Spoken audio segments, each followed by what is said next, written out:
Hola, les vamos a empezar a Feliz hablar. Navidad. Feliz Feliz Navidad. Navidad. Feliz Feliz Navidad. Navidad. Próspero Prospero año y año y felicidad. felicidad. I I wanna wanna wish wish you you a a merry... Merry Güey, José Feliciano tenía un punto importante. Yo hasta me puse mi suéter navideño para la ocasión. No es mi único suéter navideño, tengo otro suéter de Navidad que llevé a un Bardarax. Y entonces ya está visto, entonces no me lo puse hoy por eso. Porque si ustedes son Patreons, pueden vernos grabar esto en vivo y ver el suéter navideño de Leonora, que está realmente muy bonito, porque tiene mucho personaje fantástico, como Santa Claus y un unicornio, Y Saturno, y Saturno. que tampoco existe, son los papás. Y como ya les dijimos, pues en este programa vamos a hablar de películas navideñas, porque según yo en Navidad es muy común, no tienes nada que hacer, prendes la tele, hay una película navideña. Y Cierto. hay bastante probabilidad que sea alguna de las que vamos a hablar. Y además me da la impresión de que no solamente de películas de Navidad, pero en general, este año que termina y que estamos todos muy agradecidos de que haya llegado a su fin, la gente estuvo muy viendo películas temáticas cuando correspondía. O sea, llegó Halloween y todo el mundo veía películas de sustos. Y ahora en temporada navideña estoy segura que no solamente si se las encontraron en la tele, sino voluntariamente le van a poner play a Mm, alguna de las cuatro películas que exploraremos científicamente hoy. ujú. Este programa está lleno de especulación, obviamente. O sea, es de Obvio. esos programas en que tenemos como un tema que no es de la ciencia, Ujú. pero que relacionamos con cosas de ciencia. Exacto. Entonces, mucha especulación y mucho recordar estas películas que seguro ya vieron, así que no creo que haya spoiler para nadie. Sobre todo considerando que todos somos, no todos, pero muchos somos de una generación particular y entonces a muchos de nosotros estas películas o nos tocó verlas en el cine o Sí. nos tocó verlas un buen de veces como en el 5 y en luego Cinema Golden Choice, Ujú. que En cine permanencia voluntaria del 5. exacto, Ujú. ¿no? Entonces, bueno, que sepan que si ustedes son generaciones ochenteras, tendrán probablemente muchos recuerdos asociados. Empecemos por El Grinch. Sí, El Grinch es una muy buena película de Navidad, la verdad. no es mala, no, la neta es que, la neta es que no es mala. Benedict Cumberbatch es siempre un personaje que es un deleite escuchar, saber, conocer. En el caso de la que protagonizó vocalmente en 2018, pero también está How the Grinch Stole Christmas con Jim Carrey. O sea, Ah, hay yo ni dos siquiera Grinches. sabía de la de 2018. Sí, la voz es Benedict Cumberbatch, pero la primera es Jim Carrey y su Sí. cara con el maquillaje y prótesis de Grinch Ujú. queda súper bien. Aunque la primera, pues es de los 60, supongo, que es de caricaturas, que es la original, que viene de un libro que es muy padre también. Pero bueno, el Grinch es muy padre, pues porque el Grinch odia la Navidad, Y nadie lo juzga por ello, ¿eh? O sea, estamos aquí. En este ¿no? programa no somos ni navidófilos ni navidifílicos, Ni Grinches. somos Ujú. nada, no. O sea, somos como entes neutrales que respetan las preferencias navideñas de cada quien. Pero el Grinch, pues es mundialmente famoso. Es más, a la gente se le dice Grinch por odiar la Navidad. ¿Por qué Exacto. podría haber odiado la Navidad el pobre Grinch? Pues hay un pionero del campo de la neurociencia social, de nombre el doctor John Cacioppo, que dice que en realidad el Grinch no odiaba la Navidad por la Navidad per se, sino que su odio venía de su aislamiento social. O sea, piensen en este pobre personaje verde y peludito, así guardadito en su cueva, súper lejos de la vida humana, y se va amargando, ¿no? Se va volviendo más solitario y más, pues sí, como más amargo de sus sentimientos. Y cuando llega la Navidad pues esta llega con una percepción de felicidad. Y como el Grinch no entiende esta sensación de felicidad porque él está solo y amargado, pues sus acciones pueden explicarse fácilmente. A ver, y esto no nada más viene así nomás, sino que este señor, el doctor John Cacioppo, ha estudiado el efecto del aislamiento, de la sensación de aislamiento, no de físicamente estar solo, aunque obviamente se relaciona. Pero en realidad de lo que vamos a hablar primero aquí como una explicación de por qué el Grinch estaba tan amargado, es esa sensación de sentirse solitario, de sentirse solo. Y lo que sucede en el cerebro cuando eso pasa. Esta sensación de sentirse solo, o sea, como de, aunque estés en un estadio lleno de personas, pero que te sientes solo, es a la que se le llama aislamiento social. Ujú. Y es un ingrediente principal de el ser solitario. Y Esto entonces sí, sí, es más eso, el cómo se siente. exacto. Ujú. Para estudiar esta sensación de sentirse solo aun cuando no lo estás físicamente, lo estudio con nuestra máquina favorita que hace nuestro estudio favorito, que es la resonancia magnética funcional. Entonces, lo que hizo Cachioppo fue poner a sus sujetos de estudio a ver una serie de imágenes, algunas con connotaciones positivas, como gente feliz haciendo cosas divertidas, Como y otras sería para con... el Grinch los de Who, los quienes, ¿no? Como los Exacto, quienes poniendo su arbolito navideño. ajá, exacto. Y otras con asociaciones negativas, como escenas de conflicto humano, ¿no? Cuando los dos grupos veían las imágenes placenteras, el área del cerebro que reconoce las recompensas mostraba una respuesta mayor en la gente que no se siente solitaria que en la gente que sí se siente solitaria.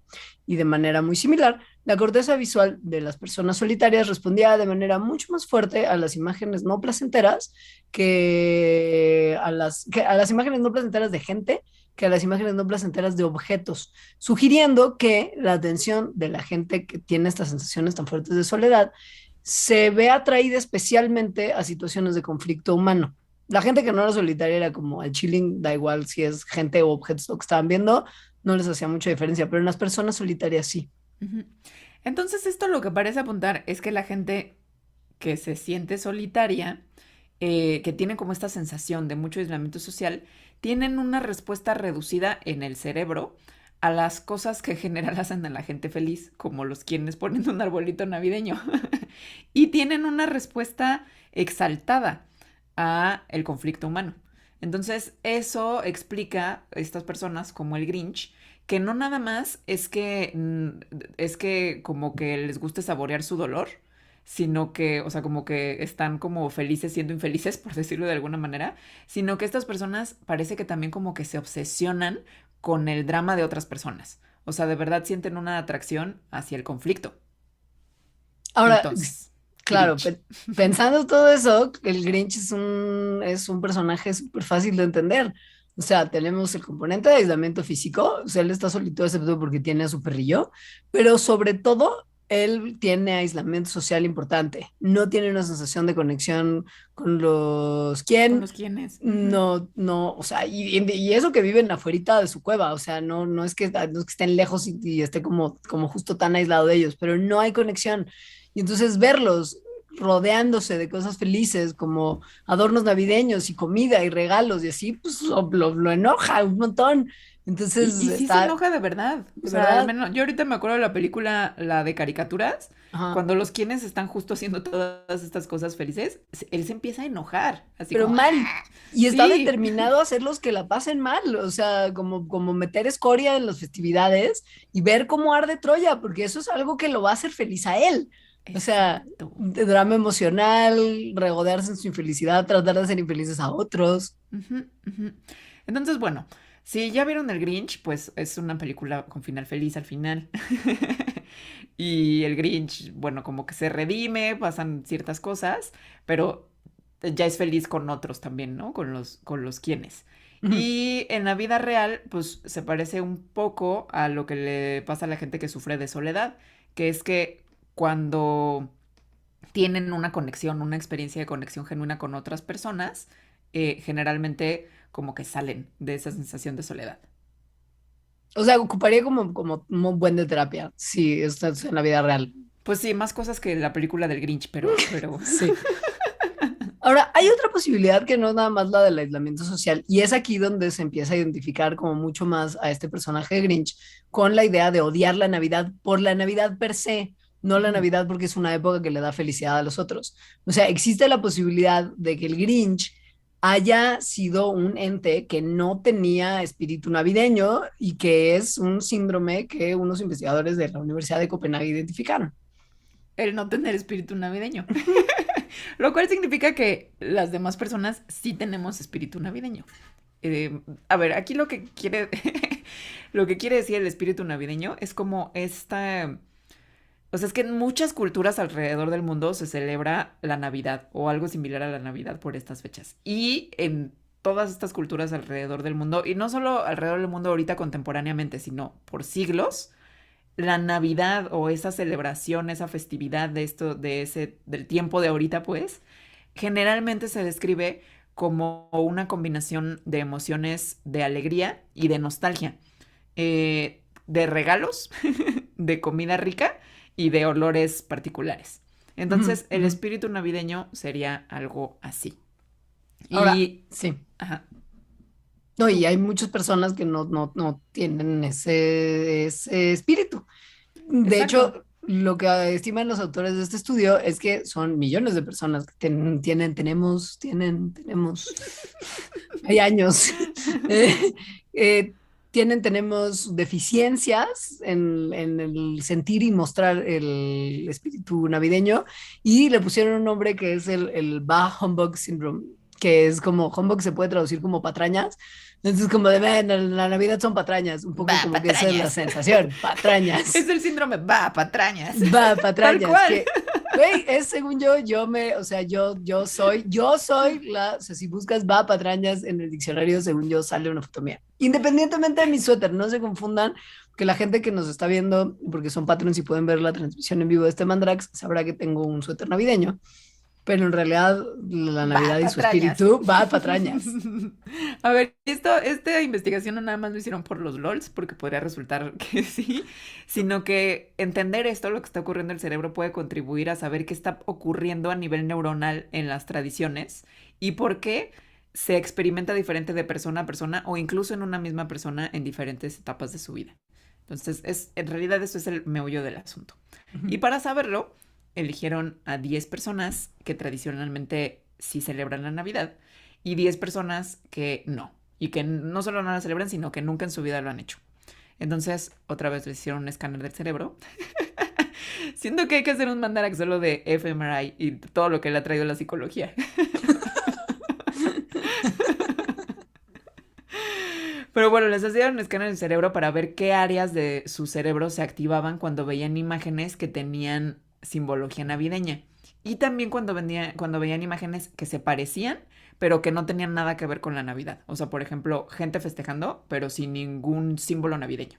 O sea, alguien comiendo romeritos en febrero, ¿no? Como ni al caso, en la playa, romeritos en la playa, así, Ajá, ¿por sí. qué harías eso? No, no O se abriendo entiende. regalos, Claro, pero no navideños, ¿no? No con claro. envoltura navideña ni en invierno y cosas así. Ujú. Ujú.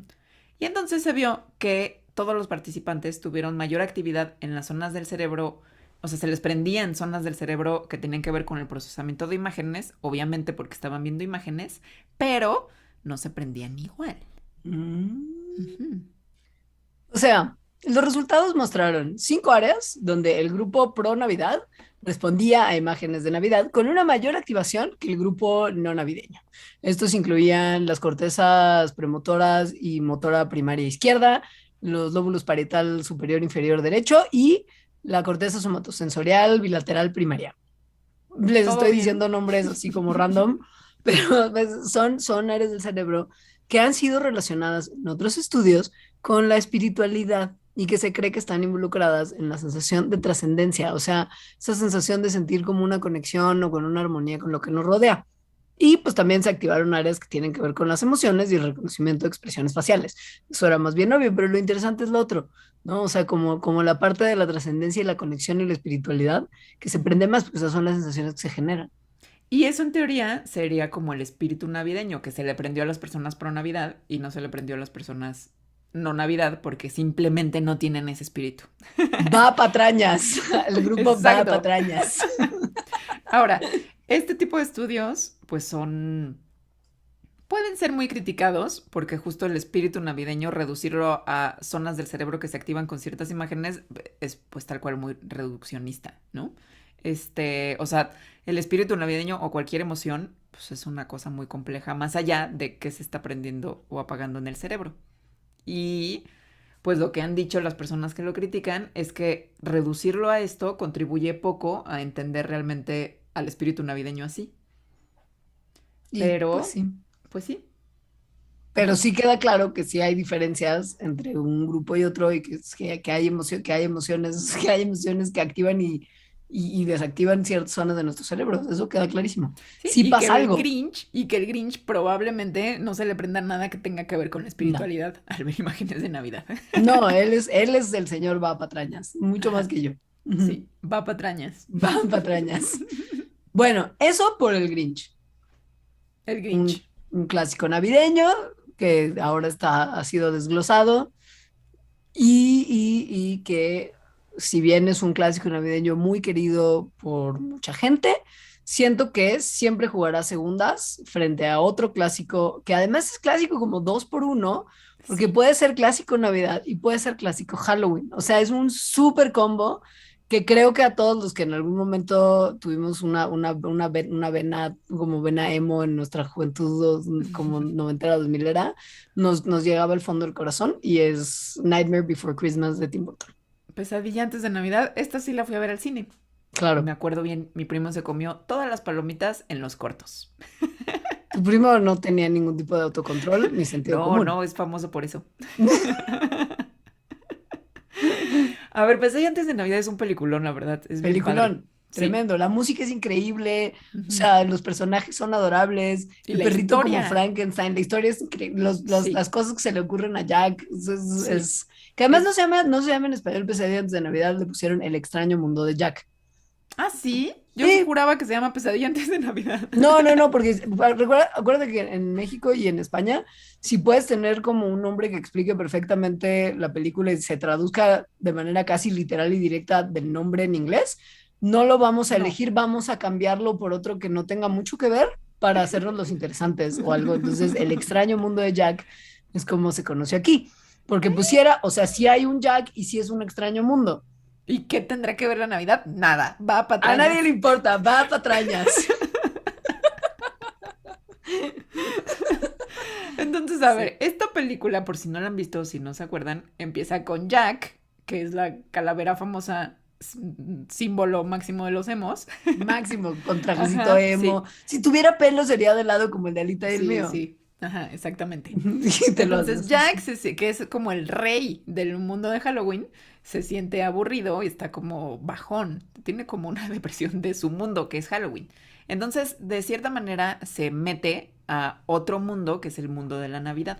Y entonces, en el mundo de la Navidad, pues todo es espíritu navideño. O sea, todo es alegría, todo es regalos, todo es conexión, armonía, Navidad, ¿no? Santa es el Entonces, rey, sí, obviamente, ajá. pues porque pues, es un ave madre, ¿no?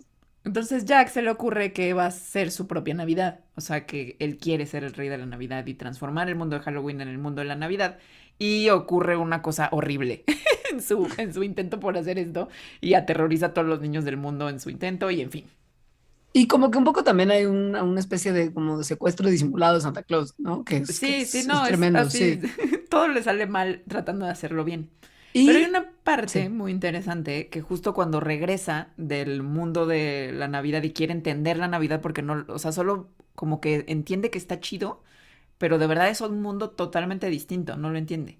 Y entonces dice, tiene que haber una forma lógica de explicar esta cosa de la Navidad.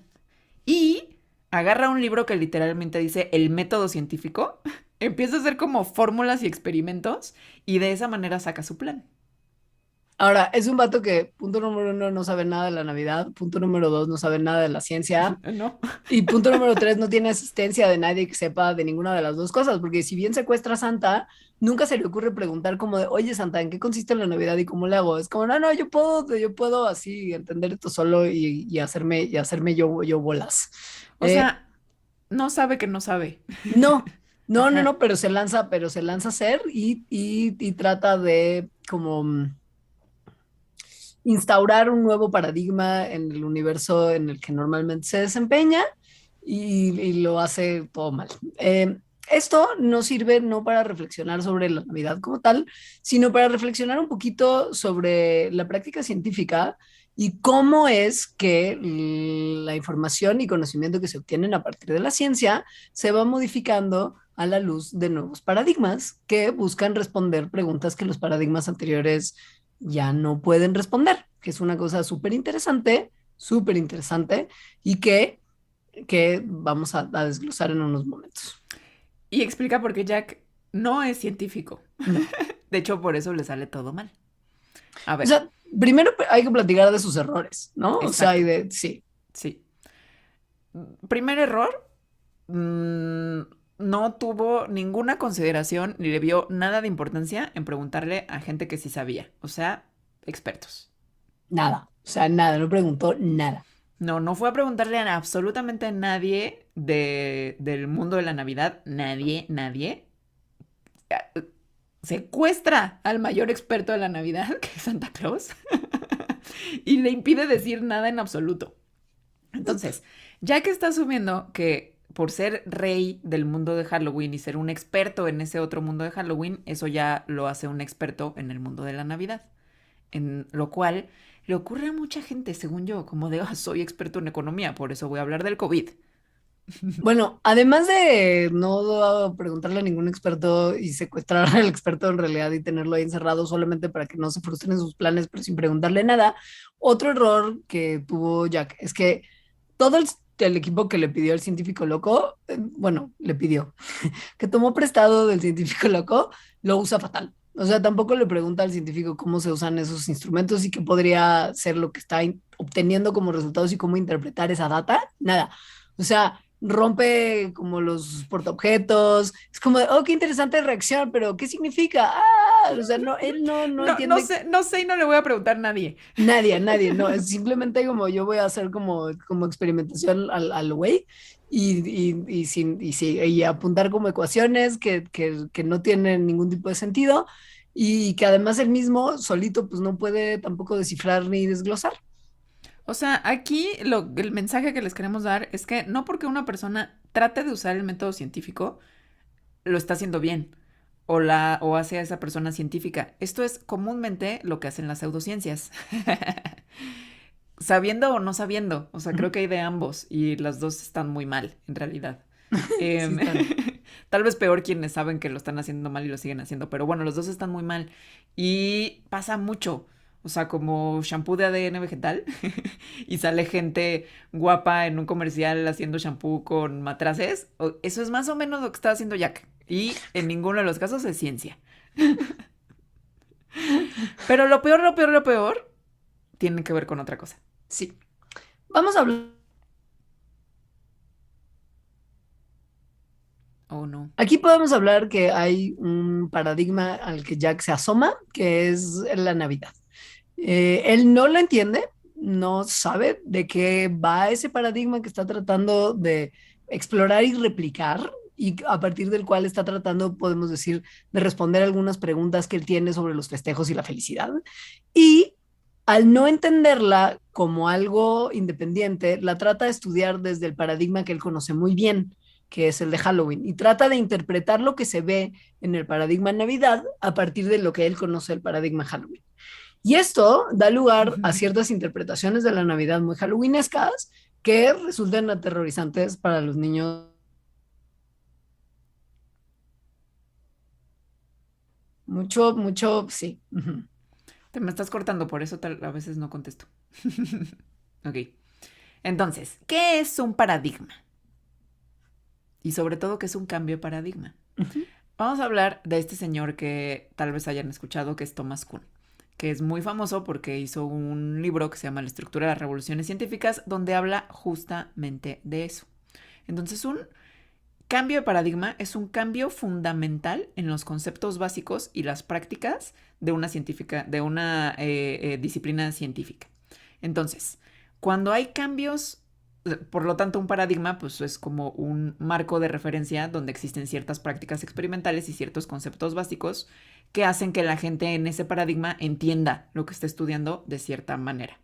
Cuando hay un cambio de paradigma, según Kuhn, generalmente está asociado a revoluciones científicas, es decir, cambiar modelo geocéntrico, ¿no? Todo gira alrededor de la Tierra, a modelo heliocéntrico. Eso es un cambio de paradigma, o sea, se entiende completamente distinto cómo funciona el universo, ¿no? Y por eso es una revolución. Entonces, bueno, una cosa que ocurre con los cambios de paradigma o cuando hay dos paradigmas es que bajo un paradigma, el nuevo, lo que se estaba entendiendo antes de cierto fenómeno ya es incompatible con ese nuevo paradigma. O sea, de verdad se necesita estar en ese otro paradigma para entenderlo desde ahí. No, entre dos paradigmas hay una cosa que se llama inconmensurabilidad. O sea, de verdad no puedes entender una cosa de un paradigma con otro. Esto Kuhn lo cuenta de manera extraordinaria y muy recomendable para todas las personas que están interesadas en cómo funciona un poquito el mundo, porque el libro es además súper simple y está muy bien explicado y es así como una de las piedras angulares de la filosofía de la ciencia, que se llama La estructura de las revoluciones científicas. Y ahí lo que explica Kuhn es el desarrollo de estos cambios de paradigma en la ciencia en 4 etapas. La primera, que es la de la ciencia normal, ¿no? Esta es la más prominente en las ciencias y es en las que o sea, es todas las etapas en las cuales un paradigma dominante que todavía responde las preguntas de manera acertada y que todavía permite que la ciencia se desarrolle a partir de este, está activo, ¿no? Entonces, este paradigma son teorías e ideas que definen lo que es posible y lo que es racional y le dan a los científicos de ese momento en particular un juego de herramientas como súper claro y súper definido para acercarse a ciertos problemas. Bajo el paraguas de la ciencia normal, los científicos se encuentran de repente con anomalías que ya no pueden ser explicadas por el paradigma que está en ese momento vigente y a partir del cual se ha alcanzado el progreso científico. Esto pasa cada tanto. Y para Jack, si lo pensamos así, el paradigma es Halloween y no dejó de serlo, ¿no? Entonces como que no se pudo necesariamente dar cuenta de la necesidad de adoptar un nuevo paradigma para explicar estas nuevas cosas que se estaba preguntando. Él trató de necear y forzar el paradigma que él consideraba como, pues, como vigente y del periodo de la ciencia normal, aun cuando estaba llegando a otro momento de los 4 que Kuhn describe. O sea, se estaban acumulando suficientes anomalías, que es todo un mundo distinto que era el de la Navidad. Y Exacto. no logró verlas como anomalías. Las quiso como ajustar a su paradigma de Halloween. Pero bueno, en la ciencia, en el mundo real, no en las películas, cuando hay suficientes anomalías dentro del paradigma vigente que ya no pueden ser explicadas por ese paradigma, entonces la disciplina científica entra a lo que se llama una crisis. Entonces, para hacer frente a esta crisis, la gente que hace ciencia empieza como a empujar los límites del paradigma que está en ese momento. Entonces empiezan a hacer algo que Kuhn le llama investigación extraordinaria, que es muy exploratoria. O sea, como que empiezan justo a irse al límite del paradigma y explorar ahí. Entonces, en esta investigación extraordinaria se empiezan a producir nuevas teorías, hay nuevos tipos de experimentos, sobre todo muchos experimentos mentales, o sea, como qué pasaría suponiendo que cosas así, y experimentos, tal cual sí ya experimentos, que explicarían esas anomalías que se están viendo. Entonces, durante esta etapa, lo que hay es como que se empieza a articular que hay cosas que el paradigma ya no puede explicar. Entonces se empieza a ver también mucho debate, o sea, como de, oigan, igual ya necesitamos otra cosa que explique esto, porque si no, de verdad no se puede explicar. Y por lo tanto, esta etapa es como una de las más importantes en el cambio de paradigma. Claro. La siguiente etapa es cuando el paradigma nuevo se forma propiamente, ¿no? Y eventualmente se adopta. Esto no es necesariamente sencillo y lo hemos visto a lo largo de la historia de la ciencia como un proceso muy complejo que se enfrenta a un montón de resistencia. O sea, normalmente este nuevo paradigma tiene una serie de seguidores que lo defienden un montón, pero también de detractores que están como mostrando mucha resistencia a adoptar un nuevo paradigma. Cada uno de los bandos tiene sus propias razones. Obviamente hay razones para adoptar un nuevo paradigma porque está respondiendo mejor a nuestras preguntas, pero también hay buenas razones para ser necio y mantenerse con lo que uno conoce muy bien y con lo que uno pues sabe perfectamente desarrollar, ¿no? O sea, Y se que explica entiende. mucho del mundo, en realidad. Claro, quizá Sí, ya no explica todo, pero ha sido exacto. funcional durante tantos años que pues también es como, pero ¿por qué lo vamos a dejar como al 100, ¿no? Y es muy normal, los paradigmas son difíciles de cambiar, pero, eventualmente si son muy buenos los paradigmas nuevos para explicar o predecir fenómenos, ¿no? Que se pueden ahora predecir y explicar mejor que con el paradigma anterior, o son más satisfactorios de alguna manera en términos de lo que se considera como buena ciencia y de obtención de buen conocimiento científico, eventualmente este paradigma se convertirá en el paradigma dominante. Y que esa es la última etapa. Es decir, ya ocurrió como la revolución científica en ese sentido, y el nuevo paradigma ya es el paradigma dominante. Entonces ya los nuevos libros de texto tienen el paradigma dominante, todo se vuelve como a la normalidad hasta que empieza otra vez el ciclo. ¿Qué ejemplos de la vida real? Porque bueno, creo que es como medio evidente y ya lo repetimos varias veces, que lo que le ocurrió a Jack es que estaba así de frente a una serie, a un mundo de anomalía, que era la Navidad, y no logró verlo, porque estaba con sus lentes de paradigma Halloween y nunca se los pudo quitar. Él era la gente que estaba reacia, por ejemplo, a aceptar lo que Darwin decía sobre la descendencia con modificación, cuando publicó El origen de las especies. Ese es un muy buen ejemplo de cambio de paradigma, y por eso se le llama la revolución darwiniana. También existe la que mencionaste de cómo cambiamos nuestra postura respecto a alrededor de qué giran las cosas en el cosmos, qué gira alrededor de qué demonios. Que es la revolución copernicana, que es así como la arquetípica revolución científica. Claro. Y hay un montón, ¿no? También, por ejemplo, la teoría de los gérmenes, o sea, de que las enfermedades son causadas por gérmenes en vez de por el miasma, que es este aire, mal aire del que hemos hablado, que antes se creía que era el causante de las enfermedades. Eso es un cambio de paradigma. No es el mal aire, no es el miasma, son gérmenes los que están provocando esto. Ahora, Entonces, es muy importante de todo esto, por favor, nada más que sepan que no porque aprovechemos para hablar de la estructura de las revoluciones científicas, que siempre es un placer, quiere decir que Jack de alguna manera era científico. O sea, no. Lo que le pasó se puede explicar como se explican las revoluciones científicas a partir de los cambios de paradigma, pero nada de lo que Jack hacía era ciencia, y si era algún tipo de ciencia era muy mala ciencia. Entonces no piensen que él era un científico, pero para nada. Justo ese es nuestro mensaje científico de La pesadilla antes de Navidad. O sea, Jack, aunque use el libro de método científico, no era científico. Así no se hace la ciencia. Por eso le salió mal. Y con eso también pues dejamos de lado este clásico navideño para quizás hacer una pequeña pausa como de medio programa y después regresar a dos películas navideñas clásicas también. Pausita. Muy bien. Siguiente película navideña, que me encanta que sea una película navideña, porque más me gusta mucho, es Los Gremlins. Yo también, muy fan. Muy fan de que sea película de Navidad. Además es totalmente Navidad. Esto es totalmente Navidad. Y es totalmente explorable desde un punto de vista pues de trata, pues más bien, o sea, es muy estirable la liga de tratar de explicar los gremlins desde la ciencia. Sí, muy estirable. Algunas cosas tienen más sentido que otras. Sí. Pero Es forzado, puede sí, ser, sí es. pero, pero vamos a hacer lo mejor posible. Nada más como para aclarar como una cosa de inicio, si ustedes ya no se acuerdan bien del tema gremlins en particular, vamos a hablar de dos versiones del mismo ser, que es la versión Mogwai, que es cuando es Gizmo bonito, todo pachón, peludito y tierno, Que se parece parece a como Baby Yoda. a Baby Yoda que tiene hijos con un Furby. El hijo de amor de un Furby con Baby Yoda es Gizmo, son los Mogwai. Después de los Mogwai están los Gremlins, que los Gremlins son como más, como un Xoloitzcuintle con un problema serio de piel.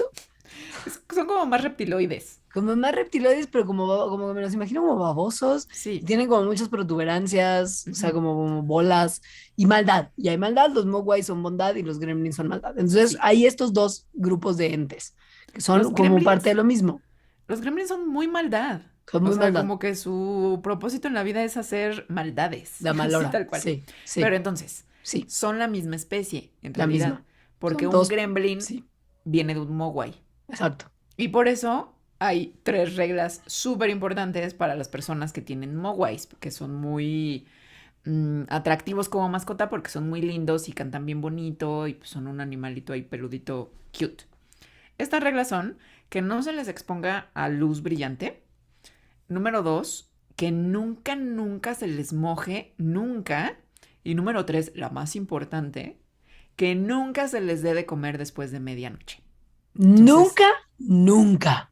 No, nunca. La primera de no exponerlos a luces brillantes es porque en el canon Gremlin que se expongan a luces muy brillantes como un linternazo en la cara o como la luz del sol, hace que estas criaturas se quemen y burbujeen y hiervan como y se conviertan eventualmente como en un charco de pegoste O sea, es una receta para la muerte instantánea de los gremlins. Por eso es muy importante no De hecho, exponerlos, así, porque, o sea, si tienes un mogwaicito y lo sacas a la luz, pues se te va a derretir. O sea, eso no lo quieres. y así matan bueno, a Rayita en la original. Rayita con su mechón de la tongolele. Sí. Sí, adorable. ¿Qué podría estar haciendo que les pase esto así tan dramático a los gremlins? Entonces, aquí es donde empezamos a estirar la liga de la Sí, especulación. exacto. Probablemente la especie Mogwai, no sabemos cómo se llama la especie en realidad, pero digamos que la especie es Mogwai, sean nocturnos. Entonces, ¿por qué? Poquita luz, o sea, como cuando están leyendo así en la noche y lamparita de noche, no parece afectarles. Entonces, muy probablemente la especie Mogwai evolucionó en bosques como en la penumbra, donde sí había lucecita, pero no así había muchísima luz. Ahora, el tema como del fallo catastrófico de sus sistemas cuando se les expone a la luz del sol no es tan fácil de explicar a raíz de eso. Lo más cercano en la naturaleza que podríamos agarrar como un ejemplo de lo que podría estar pasando en su biología es un desorden genético que se llama Xeroderma pigmentosum, que es una condición heredada que se caracteriza por una sensibilidad súper extrema a los rayos ultravioleta provenientes del sol. Y esta condición lo que afecta principalmente son los ojos y las áreas de la piel que pues se exponen al sol, pero también hay ciertos individuos afectados por Xeroderma pigmentosum que tienen problemas involucrando a su sistema nervioso. Aquí estamos hablando de humanos, o sea, Sí, son sí, sí, sí. personas las que tienen este problema y generalmente aparece los síntomas durante la infancia. Entonces, son niños y niñas que la luz del sol les causa como quemaduras muy severas en minutos, ¿no? Que les salgan así como ampollas, que se les quedan durante semanas, los ojos les duelen, o sea, está gacho. Em, y bueno, ¿qué tiene que esto que ver con los Mogwai y los Gremlins? O sea, como que se ve porque a todos les pasa lo mismo, que no es nada más una mutación rara que produce esto en unas, como en un par de individuos, sino que se pensaría que hay algo como mucho más profundo que está jugando acá, ¿no? Como quizá tienen una enzima o una proteína que es muy, pero muy sensible a la luz y se degrada de manera muy rápido bajo los rayos ultravioleta, que es, por ejemplo, pensando en lo que le pasa a nuestro material genético cuando nosotros nos exponemos a mucha luz ultravioleta, que es que se favorece el desarrollo de mutaciones en nuestro DNA, pero quizá en una escala como mucho más rápido, muy rápida y mucho más drástica. O sea, porque no es como que se lastimen de la piel, se derriten. Se derriten, así como cosa burbujeante, Ajá, sí. sí. Luego, regla número 2, más importante. No mojarlos. Nunca, nunca, nunca, nunca, No. nunca, nunca. Aquí hay ¿cómo se dice? No, un dato curioso. Que es que Mogwai, la palabra Mogwai, la que describe a estos animalitos peludos bonitos, es una Es una palabra que viene del chino cantonés que significa monstruo o demonio o espíritu maligno. Entonces, en China y también con los budistas, los mogwais sí son como unos diablillos. O sea, son como unos, sí, diablillos traviesos y malignos, pues como los gremlins más o menos.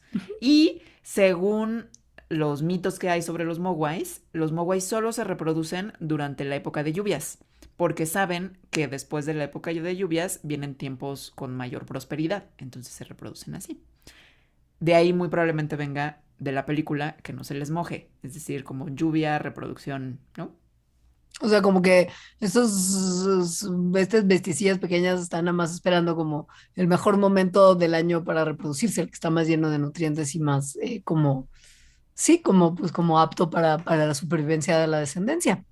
Así es, lo cual Ujú. ocurre en muchas especies en realidad. O sea, esa táctica, esa adaptación de que la etapa de reproducción se alinee con el tiempo, la época del año en que es mejor en cuanto a recursos, pasa en mucho. En particular con unos insectos que se llaman langostas, unos insectos bíblicos. Muy, muy plaga bíblica, muy Ajá, plaga bíblica, sí. plaga bíblica. Entonces, las langostas, no las del mar, ¿no? Sino estos insectos, lo que hacen es que dejan sus huevos en suelo mojado, en suelo húmedo. Ahí es donde los ponen. O sea, como que las hembras van y hacen un hoyo y entonces les sale un tubo de su abdomen y ahí ponen sus huevos que pueden ser un montón, hasta 80. Entonces eso hace que pues la temporada de reproducción coincida con la temporada de lluvias. La cosa es que cambio climático. Cambio climático que tiene consecuencias que se observaron durísimo el año pasado, que era, además era perfecto para lo que estaba pasando el año anterior. O sea, había incendios en Australia, Trump como queriendo iniciar la Tercera Guerra Mundial, plaga de langostas en África del Pandemia. Este. O sea, y claro, y luego llegó la COVID, ¿no? Entonces fue como de, uf, si hay algo como cercano a los cuatro jinetes del apocalipsis, fue la primera mitad de 2020. Así es. Y sí, hubo como una plaga de langostas mal que se extendió por una región bien grande del este de África, o sea, muchos países, muchos. Y el problema de las langostas es que son súper destructivas y el que hubiera como una invasión tremenda estaba amenazando como los suministros alimenticios para decenas de millones de personas a las que no necesariamente en general además les va tan bien. Y Y sí. esto sucedió, bueno, se cree que sucedió porque hubo 18 meses de un montón de lluvia anormal, digamos. Es decir, una etapa húmeda, una etapa de lluvias mucho más larga y con mucho más lluvia que lo que se encuentra normalmente. Entonces, eso hizo, pues que, bueno, que les fuera súper bien a las langostas, justo. Pues sí, y lo que se cree es que esto no va a ser como una cosa que ocurrió aisladamente en 2020 porque era el año del apocalipsis, sino que muchos expertos creen que es un indicador de lo que viene, porque como están aumentando las temperaturas de la superficie del mar, las tormentas se como que supercargan y el cambio climático empieza como a cargar las balanzas de los fenómenos climáticos hacia patrones de circulación de aire y temperatura y presión atmosférica que favorecen mucho comportamientos como de precipitación parecidos a lo que ocasionó el desastre de 2020. Entonces, esto es como simplemente, pues sí, como la puerta de un apocalipsis posterior que sabemos que viene. Plaga bíblica. Y se parece mucho a lo que podría pasar con los gremlins. Uh Es -huh. decir, más o menos las langostas funcionan de que si las mojas se reproducen más. Más o menos así. Es decir, no como los gremlins, que es reproducción asexual, pero sí hace que las condiciones para su reproducción sexual de las langostas pues sean mejores. Tan mejores que con condiciones así húmedas chidas para las langostas, en una generación puede ser 20 veces más grande que la generación anterior que no tenía esas condiciones. Entonces, de esa manera, si las condiciones siguen siendo favorables, las langostas pueden incrementar su tamaño poblacional exponencialmente en pocas generaciones, que sus generaciones son de 3 meses. Entonces, lo que sucedió fue exactamente lo que sucedió en estos 18 meses. En realidad es un fenómeno que está ocurriendo desde 2018 y cuando ya estuvo así muy máximo plaga bíblica fue en 2020. Pero entonces lo que empezó a pasar desde 2018 es que a través de los meses, en nada más 9 meses de tener esta como súper lluvia, el número de langostas que había en el desierto de Arabia incrementó 8000 veces en 9 meses. Entonces sí fue un súper problema y sería algo que podríamos ver con los gremlins si los dejamos mucho tiempo en la lluvia. Exacto. Ahora, volviendo justo a estos entes de la amenaza y la destrucción posible, es importante mencionar que los animales que viven en ecosistemas complicados, en los que no hay muchos nutrientes disponibles todo el año, estos animales no se benefician de reproducirse en intervalos que sean como no aleatorios. Random. Sí, Ujú. y Sí. no quieren, ni deberían, ni les viene bien depender en ciclos anuales estrictos, porque si hay como un crecimiento poblacional y no hay alimento para sostenerla, este crecimiento poblacional se desperdicia y resulta problemático. Entonces, más bien, tienen estrategias de reproducción oportunistas que responden a como señales del ambiente, como por ejemplo una abundancia de agua de lluvia, para que entonces cuando hay esta abundancia se desencadene como un pico de reproducción y para los gremlins este pico de reproducción es representado con el crecimiento de como pequeñas bolitas de pelo en el lomo de los mogwais que les empiezan a salir como una especie de tumores que después como brincan. Pero bueno, o sea, lo que se entiende, fuera de que esto ocurre muy poco en la naturaleza en animalitos como los mogwai, la estrategia oportunista de reproducción sí ocurre un buen. O sea, esto podría pensarse como una especie que evolucionó en un ecosistema de baja disponibilidad de nutrientes y cuando una población se encuentra con lluvia, entonces, ¡puf!, le salen un montón de bolitas de pelo de la espalda y hay varios mogwais nuevos que llegan al mundo. O Pues, sea, sí podríamos saber algo de los ecosistemas en donde evolucionaron los mogwais, nada más por las características que tienen. exacto. Tercera regla, no alimentarlos nunca, nunca, nunca, nunca después de medianoche. ¿Qué hubo con ella? ¿Qué hubo con ello? Es tremendo. Podemos partir de pensar en ciclos circadianos que miren, incluso piensen en su propio patrón metabólico, ¿no? Si comes a la mitad de la noche porque eres de esas personas que se despiertan en la madrugada y les da monchis, estas calorías que comes a la mitad de la noche son procesadas por nuestro cuerpo de manera muy distinta que cuando comemos la misma botanita a la mitad del día. Entonces, esto pues es normal, pasa en un montón de seres vivos, lo podemos ver en nosotros. No es el qué, es el por qué, ¿no? Pues sí, como, sí. O sea, finalmente todos somos de alguna forma gremlins, Ujú. que si comemos después de medianoche, algo diferente nos pasa que si comemos en el día, ¿Verdad de porque Dios? todos los seres vivos tenemos ciclos circadianos, ciclos que están acoplados al día y la noche. Yes. Entonces, en los gremlins esto es, pues, muy extremo, porque Sí. los gremlins cuando comen después de medianoche pasan de ser un animalito super cute, peludito, buena onda, que canta hermosamente, o sea, un mogwai, a transformarse en un animal con escamas, protuberancias y deseo de matar, que son los gremlins.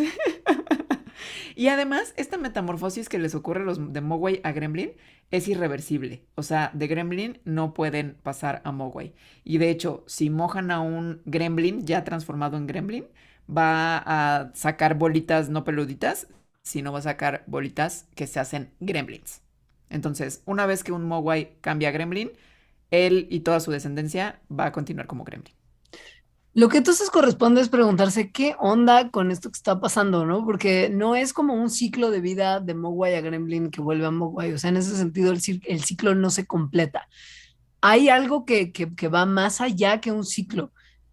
Lo que plantean muchas personas que se han puesto a pensar en esto de forma medianamente seria, dicen que más que un ciclo, de lo que podríamos estar hablando es de una reversión a un estado más natural. Y esto ha sido denominado como la teoría del gremlin feral, en la que los mogwai, o sea, los peluditos pachoncitos que cantan bonito, no son la versión como más salvaje de la especie, sino que ya son una versión más bien domesticada y que la raza que naturalmente ocurre es la del gremlin malvado y escamoso. Y Gizmo es solamente un ejemplo de la parte como ya más domesticadilla. Domesticadilla que entonces tiene como una regresión a la parte feral, a la Mm, parte salvaje, cuando ocurren ciertas condiciones, que justo es darle de comer después de medianoche. exacto. Este, esto es importante porque, mm, o sea, así como está en la película, si ese fuera un ciclo de vida natural, en un ciclo de vida natural tiene que existir la manera de regresar de un estadio a otro en el ciclo de vida. Porque si no, de manera automática, el estadio al que no regresas, pues desaparece en los linajes y desaparecería en la especie, que es lo que está ocurriendo aquí. O sea, tienes Mogwai, cambia a Gremlin y no hay manera de que de Gremlin cambie a Mogwai, no nada más ese individuo, ¿no? O sea, si tuvieran, por ejemplo, los Gremlins hijos, Gremlins Mogwais, ahí se completa el ciclo. Pero no es así. No hay manera de que cuando ya tienes un linaje transformado en gremlin pueda tener descendencia mogwai. Eso haría necesariamente que los mogwais desaparecieran, literal. Em, pero no han desaparecido. Esa es otra de evidencia que la gente se propone de que es una especie domesticada, la de los mogwai, o una subespecie. Pero bueno, antes de que le entremos a eso que tiene que ver con su reproducción, ¿cómo le hace el cuerpo del mogwai para saber que está comiendo después de medianoche?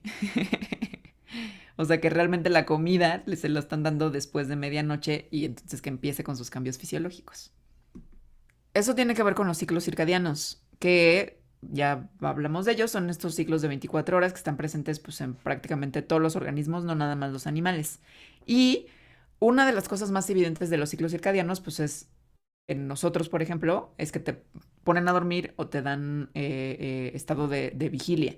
Pero los ciclos circadianos afectan a pues, prácticamente todos los procesos biológicos, en lo cual se incluyen muchas hormonas, cosas que tienen que ver con la reproducción, con la digestión. Entonces, los ritmos circadianos usualmente están regidos por el sol, o sea, por los niveles de luz que hay, pero también por otras señales, por ejemplo, la temperatura. O sea, los ritmos circadianos en todas las especies ocupan varias señales para hacer ciertas cosas. Entonces, con los gremlins, sus ritmos circadianos estarían, o sea, se prendería cierto ritmo circadiano para la metamorfosis, probablemente a través de que se prendan ciertas hormonas, y esas hormonas, una de las señales sería la luz, de que es medianoche, y la comida. Es decir, estaría la señal de la comida ahí también. Claro. Ujú. Es importante hablar de la reproducción de los gremlins para entender un poquito mejor su biología. Los mogwai y los gremlins también, pero unos dan bebé mogwai y los otros dan bebé gremlin, se reproducen a partir de un mecanismo que se llama como gemación, ¿no? Hay muchos animales y en la naturaleza y muchos seres vivos que se reproducen de esta forma. Pero la realidad es que el ejemplo creo que más útil para pensar en gremlins y mogwais es la hidra de agua dulce. Estas criaturas que son chiquitas, tienen unos tentáculos muy locos y que no crecen mucho, entre 15 y 30 milímetros, si se encuentran en condiciones de agua y comida de mucha disponibilidad, entonces les empiezan a salir como unas protuberancias pequeñitas, como gemitas en sus cuerpos. Y estas protuberancias eventualmente se desarrollan a pequeñas hidras miniatura que eventualmente se separan del organismo madre, digamos, y empiezan a ser organismos independientes. Ujú. Entonces eso pues es más o menos lo que le sucede a los mogwais, pero mucho más rápido, porque las Ujú. hidras cada 3 4 días producen como estas nuevas protuberancias. Los mogwais lo hacen en segundos. Y además parece que a los mogwais como que les duele, no Sí, es la algo pasan que mal. sí la pasan mal cuando les sucede eso. Entonces, nada más teniendo en cuenta los mogwais, su ciclo de vida pues sí es un ciclo, literalmente. O sea, es como mogwai, le echas agua, se reproduce por gemación, tiene más mogwais y vuelve al ciclo, ¿no? O sea, tienes mogwai adulto, le echas agua, se reproduce por gemación, tienes mogwai. Ciclo cerrado. Pero entra esta cosa que nos mete ruido, que justo es la metamorfosis. Le das de comer, se transforma en gremlin, gremlin le echas agua, se reproduce por gemación y produce más gremlins. Mm. Ahora, el momento en el que hay metamorfosis de Mogwai a Gremlin es algo que es muy parecido a lo que vemos en la naturaleza. O sea, de hecho, todo el proceso se parece mucho al cambio que ocurre cuando un gusanito se convierte en una mariposa. Cuando un Mogwai come después de la medianoche y va a enfrentarse a su metamorfosis, a la transformación a Gremlin, se mete dentro de un capullo Que que hace el mismo. construye. ¿Mande? Que hace el mismo muy asqueroso, ¿no? Sí, súper asqueroso. Es como Sí. con mucho escupitajo y pelo y bilis. O sea, como medio grotescón. Y dentro de este caparazo, de este como capullo, como rugosito, la criatura que está dentro, como que un poco también se derrite. Hay mucho derretimiento en el mundo de los mogwais y de los gremlins. Hay como mucha acción enzimática que deshace la gran mayoría del cuerpo del mogwai y lo deja en un estado como medio de una especie de caldo de cultivo de células imaginales, que son células especiales que poseen las mariposas y otros insectos que se someten a metamorfosis y que, como las células madre, se pueden diferenciar en células de varios tipos. Y como en una transformación de un gusano a una mariposa, estas células imaginales sirven como, digamos, como los bloques de construcción para el nuevo cuerpo del organismo, es decir, el cuerpo gremlin. Ujú. Entonces, se vuelve gremlin y como ya repetí muchas veces, pues, cuando se reproduce, se vuelve a reproducir. O sea, lo que da es hijo gremlin. Sí. Los gremlins son muy diferentes que los mogwai, aunque retienen muchas características también, en particular son ellos. O sea, como que sí tienen su memoria y su rayita, en el caso de rayita. Ajá. La cosa aquí es entonces que su ciclo de vida se vuelve muy raro porque, o inexplicable más bien, por esto de que Gremlin solo puede dar hijo Gremlin. O sea, si vamos otra vez al ciclo de vida de especies que tienen reproducción asexual y sexual, justo o sea, como la hidra. La hidra de los asexuales, que se reprodujeron como por el gremlin asexualmente, puede tener reproducción sexual. Es decir, se completa el ciclo. Entonces, la pregunta sería si tal vez los gremlins son capaces de reproducción sexual y que tal vez cuando dos gremlins consensuadamente se reproducen y tienen hijitos de forma sexual, tengan hijos mogwai, no hijos gremlin. Entonces, eso podría completar el ciclo. Y tal vez lo que pudo haber pasado es que así era la especie originalmente, igual y así ya no es, sino que perdieron la capacidad de reproducirse sexualmente y actualmente solo pueden hacerlo propagación asexual. Entonces, si eso es el caso, que por lo que vemos en las películas sí es así, o sea, no hay evidencia de que realmente tengan reproducción ¿Exacto? sexual, entonces eso eliminaría a todos los mogwais. Porque momento en que digo, que le das de comer un mogwai, se vuelve gremlin y no hay vuelta para atrás y no hay forma de hacer nuevos mogwais. Más que mojándolos, pero si a esos que los mojas les diste de comer, es lo mismo, ¿no? Se transforman en gremlins. Entonces, la única respuesta lógica, digamos científica, que habría a esto, a que explicara que esto fuera así, es la domesticación. O Es sea, decir, sí, vas. que los humanos somos los culpables de todo lo que pasó y que esos animalitos cuando están en su versión adorable es culpa nuestra. Intervención humana, o sea, esa es la clave para entender como la teoría naturalista de los gremlins. Sí, estas criaturas parecen ser problemáticas, fuera de balance natural, peligrosas ecológicamente, con potencial Muy, de plaga. muy Sí, problemáticas, o sea, muy. muy problemáticas. O sea, tenemos que recordar que somos los humanos los que al final del día les estamos permitiendo propagarse alrededor de la Tierra, como ya hemos hecho con un montón de otras especies, como los peces león, como los gatos domésticos, etcétera, ¿no? Si pensamos en cómo podríamos haber tenido que ver los humanos en la domesticación de los gremlins, piensen en la forma como larvaria, que sería la forma mogwai de estos seres, que es súper infantilizada y como muy bonita de esta carita preciosa que tiene Gizmo, ningún humano no se va a enamorar. O sea, todos queremos un Gizmo para apapachar y cuidar y darle de comer, que quiere decir que pues probablemente su factor cute es en realidad una adaptación. Y una vez que infiltran, como que consiguen acceso y se infiltran en familias humanas, ahí ya tienen acceso a la cantidad de comida necesaria para llevar a su metamorfosis. Que, o sea, también hay que tomar en cuenta que justo las cosas necesarias para su metamorfosis se las damos los humanos también. Ajá, O sea, ajá. como que agua y comida no son algo así como que haya para aventar para arriba en el desierto. Ujú. O sea, es algo que sobre todo hay en casas de gente. O sea, el refri está ahí para comer a la hora del día que sea, incluso después de Ujú. medianoche. Así es, así es. Ujú, ujú, ujú. Entonces pareciera que lo que ocurrió es que la especie salvaje eran los gremlins como tal. Y que los humanos, a través de muchas generaciones, fueron domesticándolos y creando la versión más dócil de la especie, que serían los mogwais. Pero los mogwais retienen estas características metabólicas en las que se pueden convertir en gremlins. Entonces, cuando ocurren ciertas cosas por ciertas señales que ya describimos, como el que se les dé comida después de medianoche, regresan a ese estado como feral de una manera muy extrema, ¿no? Pero que medio que sí ocurre en ciertas especies en la naturaleza.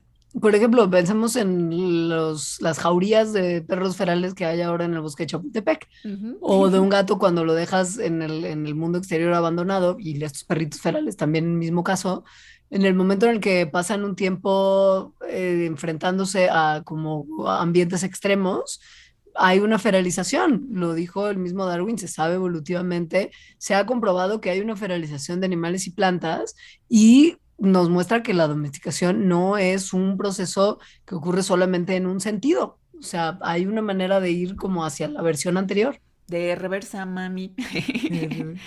Que no es exactamente como ir en reversa, porque a veces se entiende así, o sea, como que dejas un perro en el wild y se vuelve lobo, porque revirtió su domesticación. Y no es tan así, sino que más bien fenotípicamente, igual y sí se parecen a sus ancestros salvajes, pero cuando se les investiga genéticamente, son otros los genes que están dando esas adaptaciones que llegan como a una cosa que podríamos llamar medio convergencia. O sea, se parecen por fuera, pero dado por genes distintos. Em, y sí, pues se han hecho estudios con muchas especies, o sea, especies domésticas que luego se vuelven ferales, y se ve que esos cambios pueden ocurrir súper rápido. O sea, que realmente genéticamente en pocas generaciones de repente ya tienes una cosa feralizada.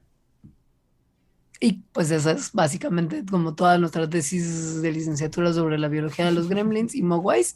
Gracias por venir a nuestra TED Talk. Pasamos a la última de las 4 películas de las que hablaremos, que creo que todas las personas que estaban escuchando esto desde el principio sabían que eventualmente se iba a aparecer. Y así como en vez de ponerle Solo en casa, que hubiera sido lo más cercano al nombre en inglés de la película, que es Home Alone, la manera en la que se tradujo este clásico navideño protagonizado por Macaulay Culkin es Mi pobre angelito. ¡Qué mal título! No, pero así, porque además no es nada un angelito. O sea, la sinopsis No. como malograda de la película que Alejandra describió también es un niño psicópata de familia sociópata, se queda solo y hace cosas súper violentas. Entonces, esa es Es como la eso. sinopsis. Es que además me puse a verla, al menos al principio, como para entender qué tan mala era la familia. Es Ah, una historia, o sea, ven los primeros 15 minutos, es una historia de un niño que realmente su familia lo trata horrible, horrible. horrible, y lo abandonan. O sea, no se dan cuenta que lo dejaron y se fueron a Francia. Lo hacen además 2 años seguidos. O sea, no lo abandonan una vez, lo abandonan 2 veces, porque ay, mi pobre angelito, dos. No, esa gente, o sea, esa gente era mala. Pero él en realidad es un muchachito Loco. que decide no tomar el camino fácil de las cosas, que hubiera sido como salirse corriendo de la casa, ir a tocarle a los vecinos y decir, güey, estoy solo, mi familia me abandonó y esta gente se quiere meter a mi casa. No. Él, en el momento en el que hay 2 ladrones que quieren meterse a su mansión, porque vivían en una maldita mansión, a robarles todo lo que tienen, decide quedarse adentro y defenderla así por todos los medios posibles. Divertirse haciendo cosas que ya van beyond maldad. O sea, Exacto. sí, asesino, Y, niño asesino. y Entonces, lo que vamos a explorar es si un cuerpo humano podría resistir a toda la maldad de Kevin. ujú. A ver, hay mucha maldad, no vamos a hablar de toda, porque No, de verdad no. la película se trata de maldad tras maldad. Hay una escena en la que uno de los ladrones mete la cabeza por estas puertitas de perro y entonces Kevin McAllister, mi pobre angelito, le dispara con un rifle pegado a su cabeza. ¿Qué le pudo haber pasado realmente? Porque más no le pasa nada a ninguno de los ladrones hasta el final. O sea, es como de, oh, me dieron con una plancha en la cara, tengo un moretón, ¿no? Pero bueno. Lo que dice un médico al que se le preguntó como de manera muy seria qué ocurriría con todas las trampas de Kevin es, a ver, él calculó como la velocidad tradicional de estos como rifles que en Estados Unidos es muy común que les den a los niños y que disparan como municioncitos, casi que como rifle de diablos, puede ser. Ajá. Esto tiene velocidades de 100 metros por segundo o menores. Entonces, un rifle como de diabolitos disparado a la distancia a la que le dispararon a ese ladrón podría romper la piel, pero difícilmente lograría penetrar hueso. O sea, no penetraría para nada el cráneo y probablemente tampoco hubiera sido capaz de atravesar el escroto de Harry, especialmente porque había ropa que estaba separando una cosa de la otra. O sea, había pantalones. Porque hubo Ajá, más de un disparo. Ajá. hubo más, sí, sí. Luego, para que no se metan a la casa, lo que hace es Kevin calentar muchísimo la manija de la puerta. La calienta por dentro y entonces, como está conectada la manija, la parte de adentro y la parte de afuera, se calienta muchísimo por fuera, de manera que cuando llega alguien a agarrar, el malo, el ladrón, ¿no? A agarrarla, se quema. Pero lo que se ve en la película es que está roja la manija. O sea, de verdad está como la nariz de Rodolfo el Reno. Lo cual también es como, ¿por qué el ladrón agarraría si se le está viendo que está de ese color? Pero bueno. No, esa gente no era muy inteligente y neció hasta el final. O sea, hay que tener esto muy claro. Ajá. Entonces, primero, Sí, una manija de metal para que estuviera vibrando de rojo, tendría que estar calentada como entre 400 y 700 grados centígrados. Esto es mucho. Es mucho, pero mucho de cuando una parte del cuerpo humano se enfrenta a agua que está caliente a 68 grados centígrados, ya hay quemaduras de tercer grado. O sea, 68, no entre 400 y 700, ¿no? Ajá, Es grave. O sí, sea, no es que se le fuera a prender la mano en llamas, pero casi que sí. casi, casi, sí. Ahora, l- habría tenido entonces heridas muy, muy, muy serias instantáneamente. O sea, de verdad que instantáneamente haciendo que su mano ya no pudiera usarla tal vez nunca en su vida.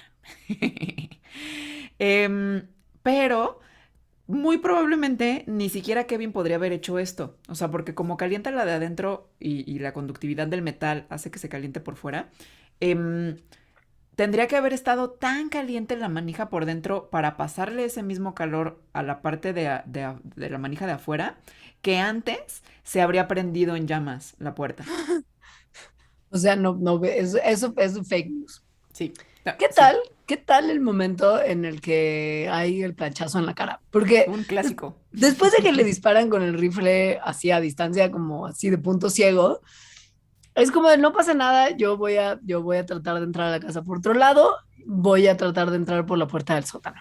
Y ahí, una vez que Marv, uno de los ladrones, logra meterse como al sótano que está todo oscuro, agarra lo que él piensa que es un cablecito para jalar, como para prender la luz. Ya ven estos focos en sótano Ujú. gringo que tienen como un cordoncito que los prende. En realidad no era un cordoncito que prendiera un foco, sino un cordoncito que era una cuerda que estaba pegada a una plancha grandota así pesada que estaba colocada estratégicamente en la puerta del cuarto de lavado.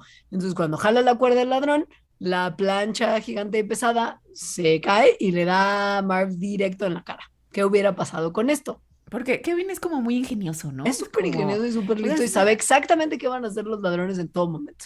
y calcula súper bien, Súper bien. como para matarlos.